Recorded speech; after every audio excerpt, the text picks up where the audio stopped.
why doubling down in Brazil? One is, well, of course, we have a lot of people, more than 200 million in population, but also we have a really large developer community. So we have a really interesting talent density. There's a lot of good builders. There's a lot of entrepreneurs, people who want to break through.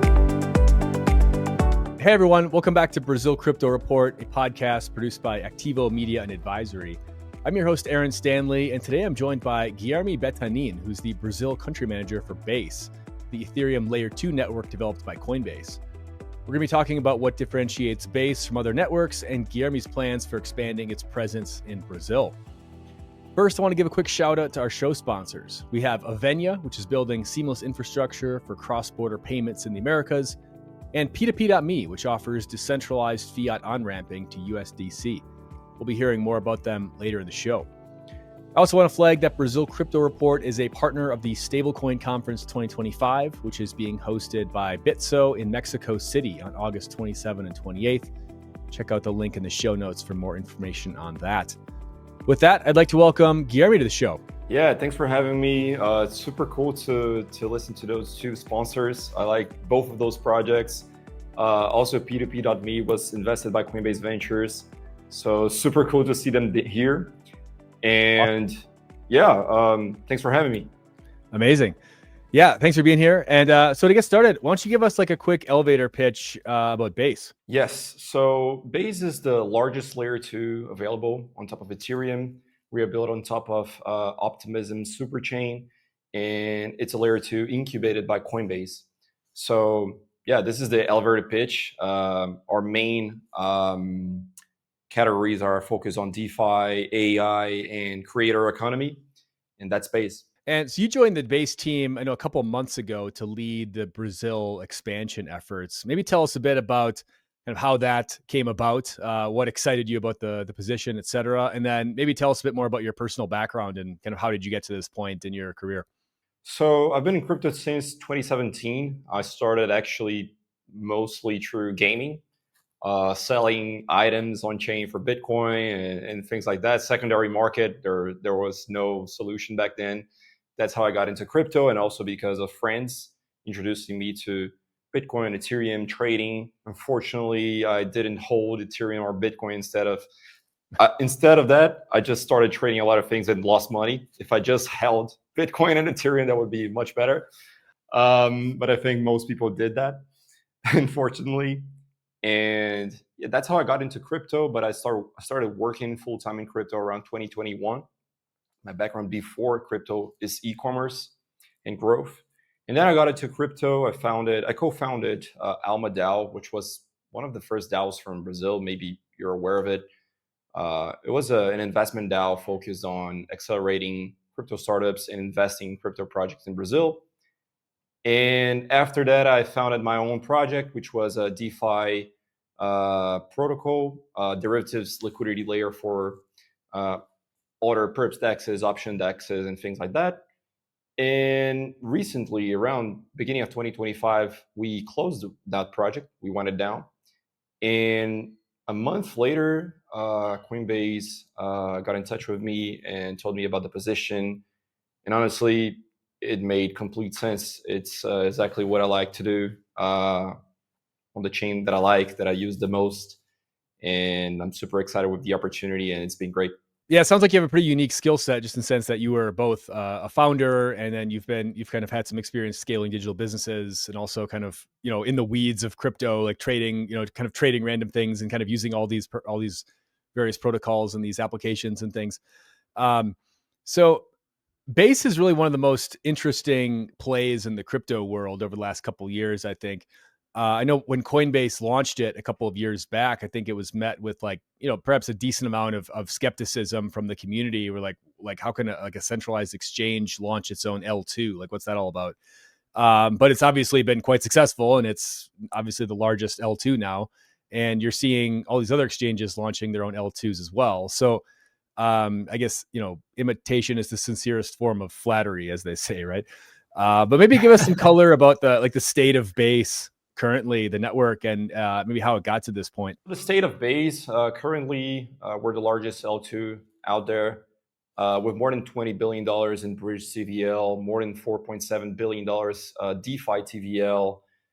We have more than 1.1 million active addresses on Base, which is more than 3 times what the second place has. And this is the state of Base in numbers.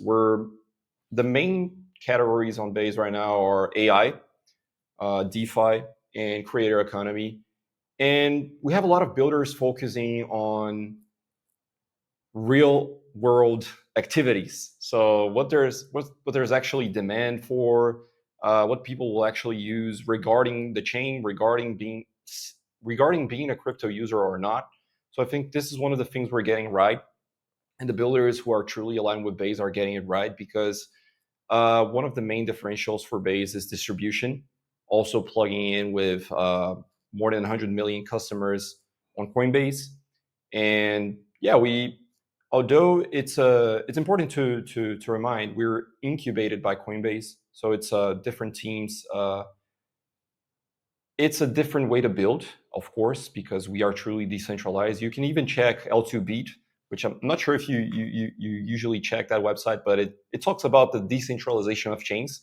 And it's funny to compare, because there are layers too who people think are much more decentralized because they are not tied to any centralized organizations, which are less decentralized than Base. So take a look at L2 Beat, and this will clarify a little bit about it.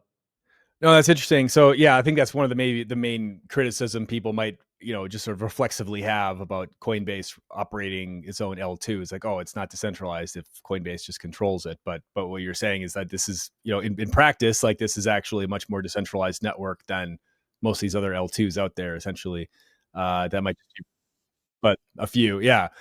So that's interesting. And then maybe talk a bit about, like, folks who are the user base on Base. I mean, you mentioned that there's, the kind of, I guess, sort of the value proposition is that you have direct access to, like, the 100 million people who are already using Coinbase, right? And then it's the trick to transition over and to use Base from your either your Coinbase wallet or your Coinbase web app or whatever is maybe a smoother transition than kind of going through one of these other portals. But maybe talk a bit about, like, how, like I guess I'm just interested in, like, how has this gotten to become the biggest L2? Is it really just that, like, ease of user onboarding that compared to some of these other platforms where you have to maybe go through some of these more, I don't want to say, like, like some of these, like, bridging solutions are, like, maybe, like, not the easiest things for, like, retail users to be using sometimes. Yeah, I think there's several factors contributing to that, but I would definitely say that focusing on the customer and how to onboard them is one of the main, most important ones that got us here. Not only due to how we can onboard Coinbase customers, but I think we're one of the only chains who's actually focused on both developer and user onboarding, and to make it seem like it's not on chain. Due to our set of developer tools like Coinbase Developer Platform, and all our mini kits and AI kits, for example, to make the apps building on top of Base easy to access. For example, embedded wallets, which you can use by plugging into Coinbase Developer Platform. You don't need to use any other external third party to onboard your users through social, again, without worrying about custody, without worrying about creating that wallet for your user. Which I meant, what I meant about custody is about the phrase for the wallets. When you create a smart account or smart wallet, like when you use Privy or Turnkey, for example, Coinbase has its own product, which developers can simply plug into Coinbase Developer Platform and use all that suite of products. So your idea, it's easily accessible for, like, common users from Web 2, not necessarily solely Web 3, which makes a lot of difference. So we're focusing on onboarding a billion people on chain. And the only way to achieve that is by actually onboarding people outside of crypto. So I'm glad we're focusing on that, and I think that contributes a lot to the fact that we're now the largest L2. Yeah, I mean, it's a nice like flywheel effect, right? Because you've focused a lot on both making the onboarding experience easy for both users as well as developers. And like for developers, they want a place that's going to be easy to like build your app and deploy it, but then you also want people to be able to use it, like access it and use it, right? So, and then for the users, like you want the experience for them to be pretty easy, and you want them to be there needs to be like an abundance of like apps and things for them to actually use, right? There's no point in bridging over to base, but there's nothing there you can use, right? So it seems like you guys have solved like the chicken and egg problem there, and that's like one of the benefits of having like a centralized entity kind of incubating and launching this thing and putting some resources behind it, is you can get kind of the critical mass of both of those areas simultaneously. Whereas if you were trying to bootstrap, that would I would assume that would be a more difficult proposition. Um, and yeah, so love any additional reflections on that. And I would also want to add, like, I mean, how would you say maybe Base differs from other like L2s on the market right now? I mean, we've talked a bit about some of the distribution differentiations, but like maybe like technically, is there are there other components of this that make this maybe a superior product, or are there technical parts of this that people seem to prefer vis-a-vis other products? And then we are also we're at that part of the cycle now where like everyone's launching their own L1 again, right? Like Circle's launching their own layer 1 chain, and there's all these other like Solana like competitor Solana chains popping up and all this stuff. So in this world where now like there seems like there's just like all these things popping up every day now. Like how do you see like that Base's value proposition sort of holding firm amidst all this new competition, we'll call it?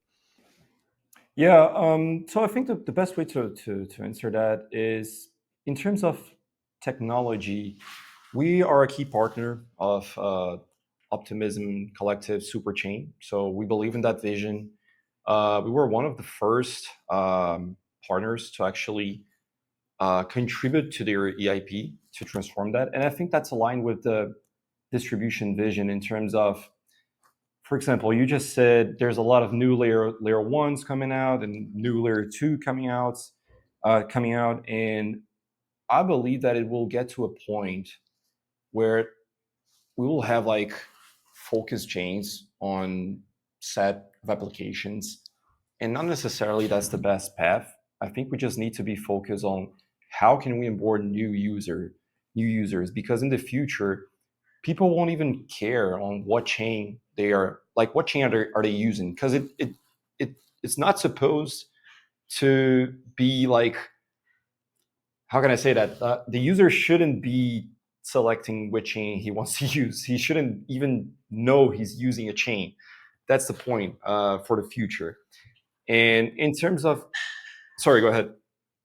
No, this is the point that I've been making for a while. Is like I don't think people actually care about chains. Like they care about assets and they care about like what can I do with these things on chain, but they don't like care about, as far as I'm concerned, it's like I don't care if it's a subnet or an L2 or a layer 1 or whatever. It's like it's kind of irrelevant. I just want to be able to do something with the thing that I own on chain, right? That's basically what it comes down to. P2P.me is the fastest way to buy and sell USDC in Brazil using Pix. It's direct, secure, and fully on-chain. Backed by multi-coin capital and Coinbase Ventures, P2P.me offers a compliant on- and off-ramp with ZK KYC and no hidden fees. You can easily use P2P.me to pay Pix QR codes in Brazil using your USDC balance. Just top up, scan, and pay. Check out the link in the show notes to get started. I'd like to take a moment to tell you about our show sponsor, Avenia. If you're building a wallet, a crypto consumer app, or a global payment platform, Avenia is your bridge to Latin America. You can instantly connect to Pix, SPAY, and CBU using stablecoins with a single API. No banks, no FX desks, no SWIFT. Head over to avenia.io to learn about how you can move money globally with full compliance and real-time settlement. Now back to the show. I just want to be able to do something with the thing that I own on chain, right? That's basically what it comes down to. Exactly. So in terms of like the technical side, we're using optimistic rollups on top of OP Superchain, which we believe in that vision, and we're using that to help decentralize Ethereum and scale Ethereum. And yeah, that's in terms of the technical side, that's it.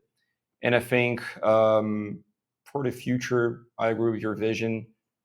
The point is the chicken and the egg problem. That's exactly what you said before. I think we're doing a great job in terms of populating the chain and for people to want to use and stay here because we have enough applications for people to do everything they want on chain, on base. And yeah, I think that's one of the main differentials. And you mentioned some of the kind of the main use cases. So things around like DeFi and AI and then creator economy. And I was hoping we could maybe double click on those a little bit. I'm particularly interested in the creator economy component because I know Jesse Pollock is who's the kind of the creator of Base, right? Or he's the guy that like envisioned it. And I think you like report into his team if I understand the hierarchy correctly. But he's got some like he's kind of been going like really aggressively on the creator economy stuff with like creator coins and things of this nature. And I think some of this has been like well received. Some of this has maybe been like people are kind of like, is this really necessary? But it seems like there's some degree of product market fit with these types of things, or at least there's, he's gotten people at least like interested in the concept, right? So maybe I was hoping you could maybe just double click on a couple of these use cases and like, like what are folks like really interested in building, and maybe where is their product market fit here in your vision? Yeah, of course. Let me start with the creator economy side of things because to be honest, that's not my area of expertise, but that's one thing that I've been learning a lot since I joined Base.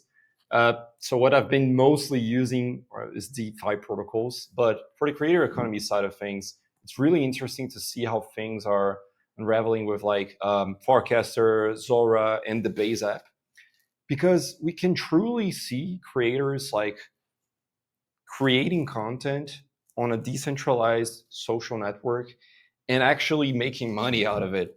So I'm not sure if you've seen the new day one event for the Base app launch. Have you seen it? I have not. No. There's a take. I'll send you the link afterwards. But it's Gary V was there. He participated in the launch. You know Gary V, right? Yeah. He's a legend. Gary. Yeah. He's a legend, exactly. But there's people in crypto who don't know him. But Gary V is the first influencer of all. Yeah. He's a legend, and it's really interesting what he said about social loops.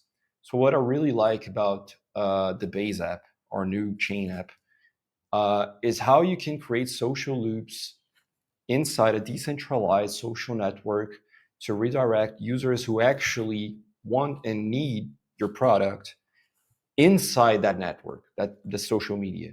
So like, for example, you can now create ads or just target specific audiences on that decentralized social network and get them to your app without leaving your social media app. So imagine you could shop without leaving Instagram on third parties. That's pretty much it. So we can create like social loops inside the Base app using Farcaster's infrastructure.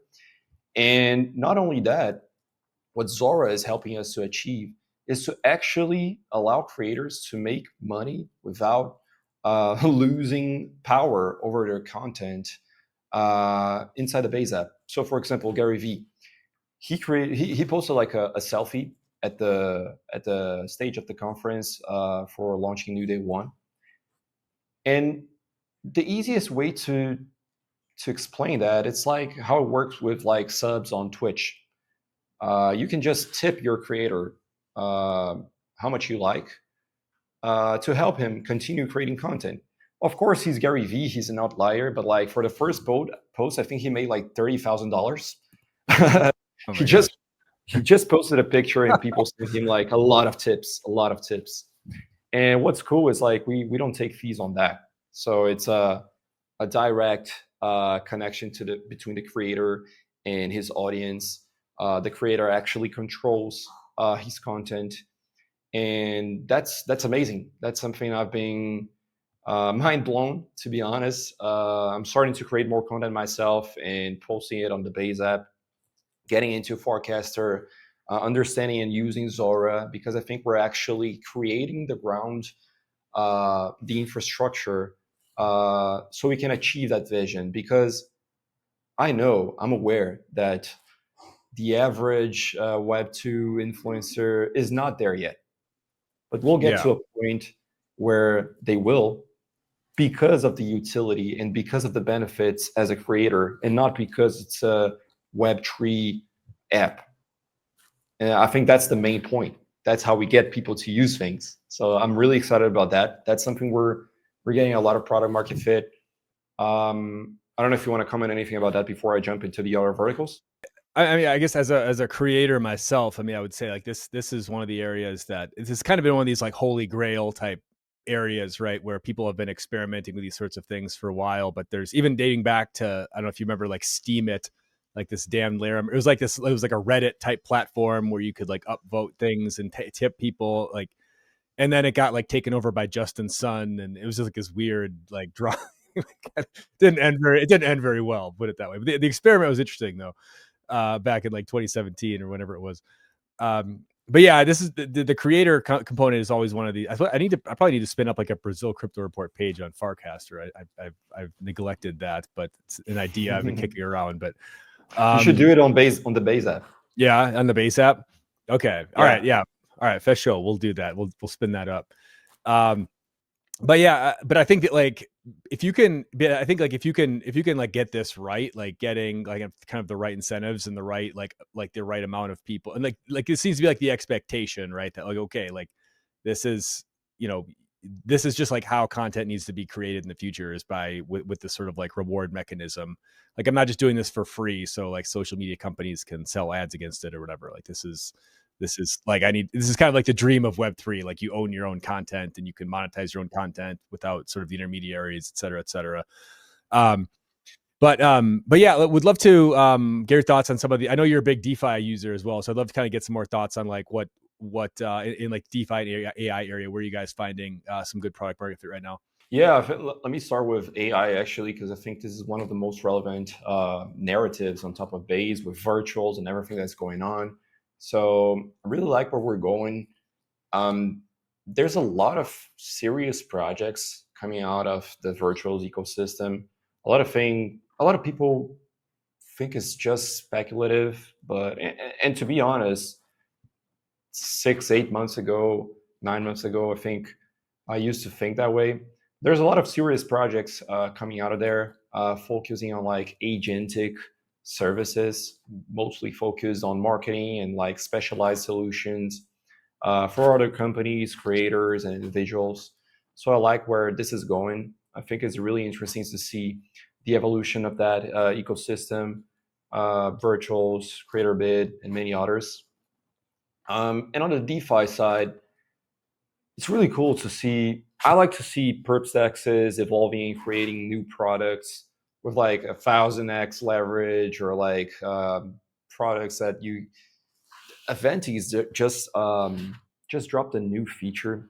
I'm not gonna explain it right. I just spoke to Sihaj like briefly about it. Sihaj is their founder, but it's like it's a it's a it's a kind of perpetual future where you lend their money and you just pay if you win. That's really interesting. I need to see how that works properly, but it's a really cool use case. I've been seeing a lot of new features coming out on the derivatives landscape on top of Base, and that really excites me. Aventis is one of the largest. There's also Sin Futures. Well, yeah, I think that those are the main ones that from my background focus on derivatives. I really like. There are a few new players coming to Base that I can't share yet, but I'm really excited about them.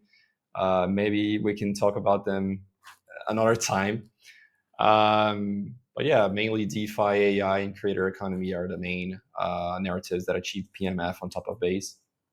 Talk a bit about your role currently as it relates to kind of evangelizing Base within the Brazil ecosystem. Like what are your kind of priorities? How are you spending your time? What are your kind of focuses? I know you're only 3 months in, so I don't want to like put you too much under the gun here, but like how's the like what are you kind of focusing on at the moment while you're kind of trying to get situated in the new role? Yeah, it's funny because it feels like I'm here for a year already. You know how things are in crypto, so it's almost a year in crypto. But yeah, I'm focusing mostly on three things. So like marketing slash growth, community, and ecosystem. So I'm responsible for helping teams to be successful on top of Base. That involves getting reach for our chain in Brazil, impressions, finding, creating a network of ambassadors, contributors, so we can actually penetrate the market and help builders, host events, sponsor events, host hackathons, host fellowships, host, well, challenges for builders so they can be creative and they can be supported by larger projects in the ecosystem, connect founders to other projects and talent, so help people who want to be hired or like help. There are a lot of people who just want to participate, just want to help. They not necessarily want a job. They just want to be involved, which is one of the coolest things in crypto. Like people actually want to participate, be a part of it. Um, of course, there's like the predatory side of it, which we can talk later. But there's a lot of good people who are truly well intentioned, and I'm helping based people like that to get involved in the ecosystem and to be involved with cool projects. Like for example, the two sponsors of this show today really like their projects, and I've been involving people of the community with them, creating content about them as well in Portuguese, so localizing content. It's been a while since I created content in English for Base. I've been creating content mostly in Portuguese. I meant in English, so I'm mostly creating in Portuguese, so we can localize it, localize resources, technical resources, and general um, general fundamental stuff about Base in Portuguese as well. Also in charge of, for grants in Brazil, finding the right projects to receive a grant. I don't know if you know that, but Base only rewards builders retroactively. So if you're watching this and you want to be recognized, you need your proof of work. You need to show what you've done. We don't pay, even if you're, that's a real example. Even if you have more than $1 billion in accumulated volume, we won't give you money to bridge. We'll reward you for what you've done on Base already. So that's a really powerful position, stance. I would say, like how we Well, that stand. comes with being the largest L2, right? Is you don't need to like pay people to dog food your chain, right? It's a retroact. It's like, hey, if you come and you do good stuff on the chain, like we'll reward you, but we're not going to just pay you just to show up, right? Exactly. So like, yeah, feel free if you have anything else you want to add on that. I would love that. But I also want to ask, like, what made Brazil like a strategic market for Base to pursue expansion? Like, what was sort of the rationale for kind of ramping up activity here? Let me give you some context on the Global Builders Initiative. So that's when I got hired. Jesse had a global trip, selected the countries he wanted to double down due to on-chain activity and due to communities on Base. And Brazil was one of the selected countries. I'm not fully sure if we have around 15 country leads hired already around the world. I was hired to focus on Brazil. And two of the main reasons on why doubling down in Brazil, one is, well, of course, we have a lot of people, more than 200 million in population, but also we have a really large developer community. So we have a really interesting talent density. There's a lot of good builders. There's a lot of entrepreneurs, people who want to break through, and they need help. So we're helping to mature this ecosystem here in Brazil, not only inside Brazil, but bridging these talents to the whole world, and also helping big protocols from outside of Brazil to acquire market share here. So these are two of the main reasons. And of course, our population is really, how can I say that, a step ahead compared to some other countries, some other geos, in terms of like actually using those creator economy products, social media, gambling, gaming. We're really into it, so it makes sense in terms of what achieved PMF on top of Base. So yeah, that's why. And then what do you see are maybe some of the biggest opportunities in Brazil in this market for builders right now? Like where are you seeing a lot of like interest, or are there any initiatives that you guys are trying to kind of funnel, builders into or developers into, or maybe what's maybe the what's maybe kind of occupying most mind share right now in the market? Yeah, I think it's still early for most categories in crypto right now, but especially for Latam, we're looking a lot into stablecoin solutions, payment solutions. In Brazil, for example, I think most people don't know that. Of course, you do, but most people outside of Brazil don't know that we have one of the most advanced financial systems in the world, and we have really dense talent regarding finance. So I think this is a landscape that makes a lot of sense to innovate, focus on the Brazilian consumer necessities. Also, I would just focus on, for example, we were just talking about what achieved PMF on base and what the population in Brazil actually is using a lot. So like gaming, creator economy related things, trading, all of that. Like it makes sense for Brazil. I think there's few builders focusing in the Brazilian market. I'm going to give you an example in DeFi.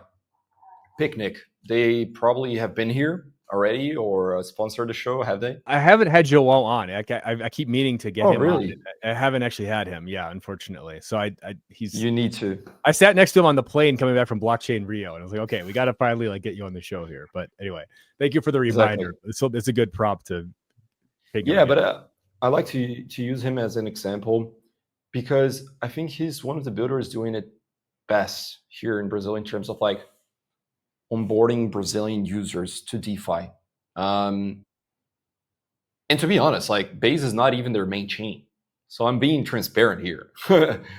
He's doing a good job, and solutions like that, where you actually find a necessity from the user, and you use crypto solely because it makes sense to use the technology and to offer this product to people who can't access it, you're probably going to have success if you're doing it right. So I would think that way in terms of defining which kind of product to build. Not to put you on the spot too much here, because I know you've only been in the job for like 2 months, but what do you see as maybe the most like challenging part of trying to reach builders in Brazil specifically? I mean, is it a language issue? I know Brazil's kind of been historically sort of underrepresented in some different like global ecosystems. I don't think people have maybe invested as much into this country into maybe they should have. Also, I think transitioning Web 2 folks into Web 3 maybe has been maybe a bit like slower than in other countries, and I just think there's maybe like a lack of, you don't have the same kind of community structure that you have in some other countries where like we have like it feels very fragmented here. There's not necessarily like there's an Ethereum Brazil, but they do event like once a year maybe, and it's there's a couple different groups that are sort of fragmented, but there's not like really like, okay, these are the folks that are like really pushing ahead the ecosystem in Brazil. But anyway, I would just like your thoughts on like maybe what are some of the challenges like for the market right now, that you guys are in a position to help like really help solve. I think this question comes down mostly to the ecosystem in general, not related necessarily to Base. But I think it will get easier once builders actually start thinking on what to build in crypto, just as successful entrepreneurs in Web 2 think.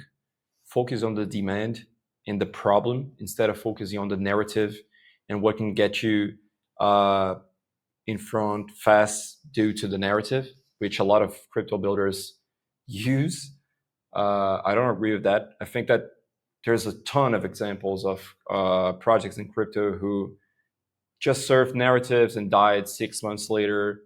They can even make money, but they won't last because it doesn't make sense. It doesn't focus on the problem. This needs to change. I think that to onboard, this will help onboarding users, and this will help to make the whole ecosystem be more serious in terms of what we're building and what we're focusing on. And I think in terms of developers, because I'm not sure if you've seen the Electric Capital developer report. Yeah. It's the gold standard. So for gold standard, so we have around 500,000 developers in Brazil. That's for Web2. And we only have around like 2,000, 2,500 crypto developers in Brazil. So that's not a lot. We need to improve that a lot. And what I think it makes that the number so small, it's because most developers don't see it as a serious career path. They see it as like a phase or a cycle or like something that won't last. And I think it is related to how people are building, to how we're addressing the user needs and how to actually market our products, focusing on like real world instead of narratives in crypto. And also, it's something we need to do better in terms of how to onboard developers and show them you can have a long lasting career in crypto. There are serious companies, and this is how you can actually bridge and create your career plan, building on top of crypto. So these three main things are challenges for the whole ecosystem. And I think, yeah, it's just something that new ecosystems will always do. As you said, new ecosystems need users to dogfood their chains, and oftentimes that comes with financial incentives that don't make sense. And a lot of builders, you're aware of that. A lot of builders in Brazil just grab those grants and build anything there, and 6 months later doesn't even make sense because no one's using it. It's not a product that makes sense or is leveraging the technology of that chain. So I really like how we're rewarding and recognizing the builders on top of a base because it's sustainable in the long term. And I think it becomes a challenge if compared to how some ecosystems approach Brazil. Oh, thank you for that. Yeah, that's a good point. I think the sustainability component is key, right? Is like if you want to attract serious builders, you have to have like a serious ecosystem and a serious sort of. It's not just like a playground, right? This is like a serious thing. Exactly. Which I think for a lot of people, just outside observers looking at crypto, like that's not necessarily what comes to mind. It's like, oh, this is like a serious industry, right? Unfortunately, I mean, there are parts that are serious, but there are also parts that are very not serious, right? So just wrapping up here, I wanted to get your just kind of 6-12 month roadmap, I guess, specifically with your plans here in Brazil. Like, what are you looking to accomplish in 6-12 months here? I know you're still just kind of getting fired up and whatnot, but what's kind of on the roadmap for you as far as building that base ecosystem and supporting builders, and also with the base network specifically, anything we should be looking out for in the next 6 months or 6-12 months on the kind of the base ecosystem more generally outside of just Brazil? What I can say is prepare. We're coming strong, not only for Brazil, but also for LATAM in general. I want to position Base as the largest community in Brazil, and I want to help both significant larger projects to become successful on Base, but also that individual builder, that creator, that student who doesn't really know what to do and needs some guidance to actually get onboarded to crypto. I want to take care. I want to look at the ecosystem in a comprehensive way and find key contributors and ambassadors to help to cover me where I'm not a specialist at. So, for example, I just announced an ambassador network and a builder network contributors for Brazil, especially because, for example, as I said, what I know in terms of like dApps is mostly related to DeFi and infrastructure. Creator economy, there's a lot of other builders who know a lot more than me about that. And I want their help. I want them to help me to understand the needs of this kind of user so we can actually help them to be successful on Base. And more specifically, we will be hosting different kinds of events, both in person and online.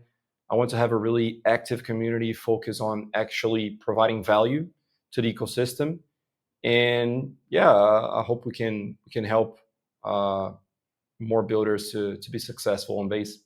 Well, just to wrap up here, why don't you tell us how folks can either find you or find the community you've built online? What's your coordinates? I only post content on X, so my handle is Guy underscore Bettanin, just my name. And you can follow Base Brazil on X, YouTube, and we just launched our Discord server, which will be focused on connecting builders, developers, creators, and community contributors there to create value so people can actually help each other out, and also centralize community members from other protocols on top of Base, but to talk in Portuguese. So it's like an open space to exchange knowledge and just have fun. So yeah, these are the main channels. Well, Guy, congrats again on your first couple months on the job here. Sounds like you've got quite a task ahead of you, but it sounds like you're the man for the job. So, wishing you the best of luck here in the coming months. And appreciate your time. Appreciate you coming on the show. And thanks everyone for watching. And we'll see you next time on Brazil Crypto Report.